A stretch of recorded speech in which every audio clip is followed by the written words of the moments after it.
করতে চাই সেটা হচ্ছে ভোট কেন্দ্রের সংখ্যা মাত্র 8টি ভোট কেন্দ্র। এই 8টি ভোট কেন্দ্র আমাদের প্রায় 40,000 ভোটার। যদি একজন ভোট দিতে হবে সেন্ট্রাল এবং প্রায় 41টি ভোট দিতে হবে। 41টি ভোট দিতে গিয়ে প্রায় 7 থেকে 8 মিনিট সময় লাগবে। 1 ঘন্টায় একটা ভোটে 40 থেকে 50 এরকম 40 থেকে 50টি ভোট দেওয়া যেতে পারে। এভাবে যদি 20টি বুথ থাকে তাহলে 1100 ভোট কাজ করা। সুতরাং বর্তমান যে প্রেক্ষাপটে এই 8টি ভোট কেন্দ্রের মধ্য দিয়ে কোনোভাবে 40,000 স্টুডেন্টের ভোট কাস্টিং কোনোভাবেই সম্ভব নয়। যদি ভোট কেন্দ্র না বানানো হয় তাহলে 2019 সালের ডাকসু নির্বাচনে যেমনভাবে অনাবাসিক স্টুডেন্টরা বাইরে এসে দাঁড়িয়েছিল, হেডলাইন তৈরি করা হয়েছিল, ভিতরে ছাত্রলীগ দাঁড়িয়েছিল, বাহিরে অনাবাসিক স্টুডেন্টরা দাঁড়িয়েছিল। দেরিতে যারা আসবে তারা ভোট কেন্দ্র হাতে নিজেদের ভোটটা প্রয়োগ করতে পারবে না। এই জন্য বিশ্ববিদ্যালয় প্রশাসন নির্বাচন কমিশনকে আমি আহ্বান করছি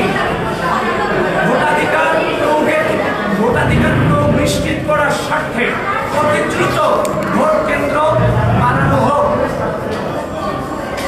তারপর হচ্ছে যে আরেকটা কনসার্ন, সেটা হচ্ছে যে ঢাকা বিশ্ববিদ্যালয়ের শিক্ষার্থী সংসদ তারা তাদের নাম পরিবর্তন করে শুধুমাত্র শিক্ষার্থী সংসদ এই নামে তারা তাদের গ্রুপ জারি রেখেছে, যেটা বিটিআরসিতে নির্বাচন কমিশন বিশ্ববিদ্যালয় প্রশাসন চিঠি দিয়ে এগুলোকে বন্ধের আবেদন জানিয়েছেন।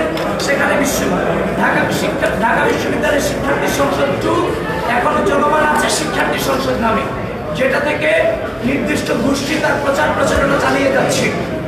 ঢাকা বিশ্ববিদ্যালয় প্রশাসন এবং নির্বাচন কমিশনকে বারবার বলছি, ডিইউ ইনসাইডার ঢাকা ইনসাইডার হয়েছে, ডিইউ আপডেট ঢাকা আপডেট হয়েছে। ঢাকা বিশ্ববিদ্যালয়ের শিক্ষার্থী সংসদ শুধু শিক্ষার্থী সংসদ হয়েছে। The beauty of DU campus সহ যতগুলো পেজ আছে সবগুলো পেজকে নিঃসন্দেহে নিঃশর্তে ব্যান করতে হবে নির্বাচন পর্যন্ত। নতুবা এগুলো দিয়ে আমরা ঘৃণা যে ছড়াচ্ছে এগুলো দিয়ে আমরা আশঙ্কা করছি লেভেল প্লেইং ফিল্ড এবং নির্বাচনের মানকে নষ্ট করার একটা সম্ভাবনা আছে। অবশ্যই নির্বাচন কমিশন এবং বিশ্ববিদ্যালয়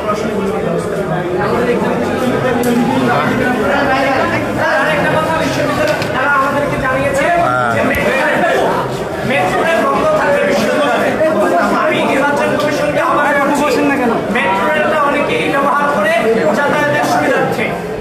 মেট্রো রেল বন্ধ না করে মেট্রো রেলের যে আমাদের ঢাকা বিশ্ববিদ্যালয়ের যে প্রবেশ পথ যে গেটগুলো আছে, স্টেশনগুলো আছে, সেগুলোতে আমাদের আছে যে নিরাপত্তা কর্মী আপনারা যেমন বিশ্ববিদ্যালয়ের গেটগুলোতে বিভিন্ন নিরাপত্তা কর্মী দিচ্ছেন, এখন আপনারা নিরাপত্তা কর্মী দেন যেন বিশ্ববিদ্যালয়ের স্টুডেন্টরা তার আইডি কার্ড প্রদর্শন করে এই মেট্রো স্টেশনকে ব্যবহার করতে পারে।